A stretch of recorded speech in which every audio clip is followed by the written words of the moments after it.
Ka-Express, dumating na ang pinakahinihintay na sandali, ang SEA Games Men's Basketball Tournament. Gold medal game na. Gilas Pilipinas kontra Thailand. Isang laban na hindi lang tungkol sa tropeyo, kundi tungkol sa respeto, prinsipyo at kung sino talaga ang tunay na hari ng rehiyon.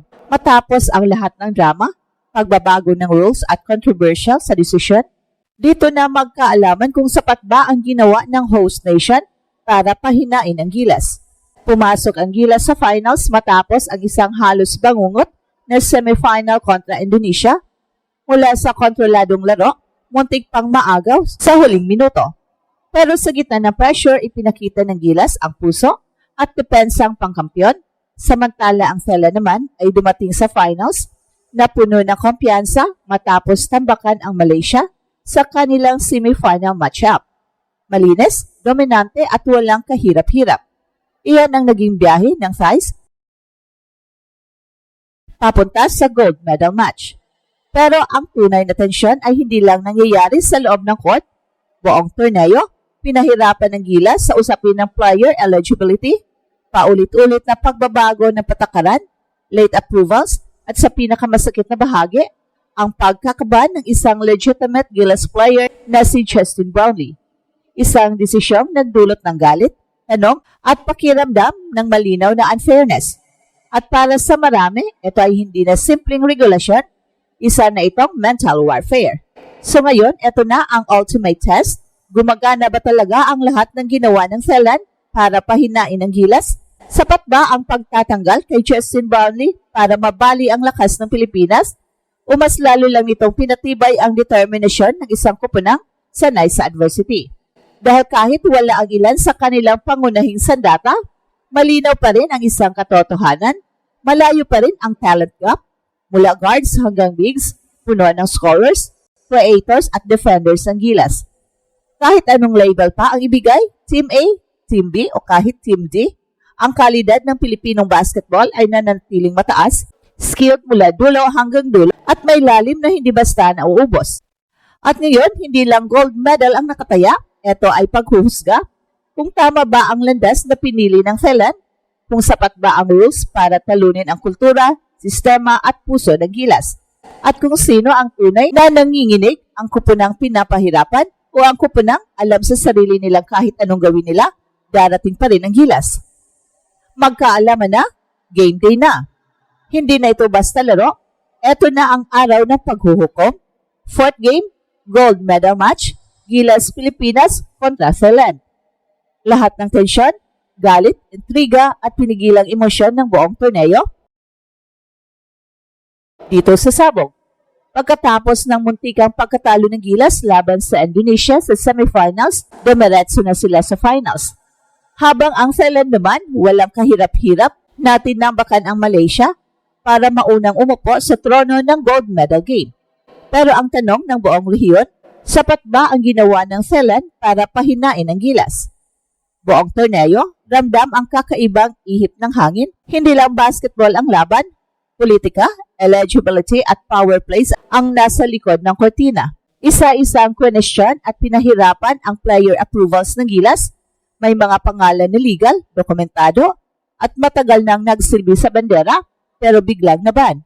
Pinakamabigat dito ang pagkawala ni Justin Brownlee, isang simbolo ng lakas, leadership at championship DNA.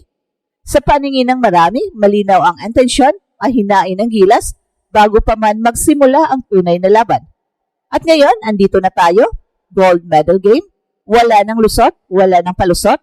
Kung epektibo nga ba ang pagban kay JB, dito na malalaman. Kung sapat ba ang ginawa ng Thailand para tuluyang pabagsakin ang Gilas, dito na rin masasagot. Pero habang abala ang Thailand sa pagmanipula ng paligid ng laro, isang bagay ang hindi nila napigilan, ang lalim ng talento ng Gilas. Kahit wala ang idang key names, kahit kulang sa preparasyon, kahit halos isang linggo lang ang ensayo, buhay na buhay ang Gilas, parang hydra ang team na ito.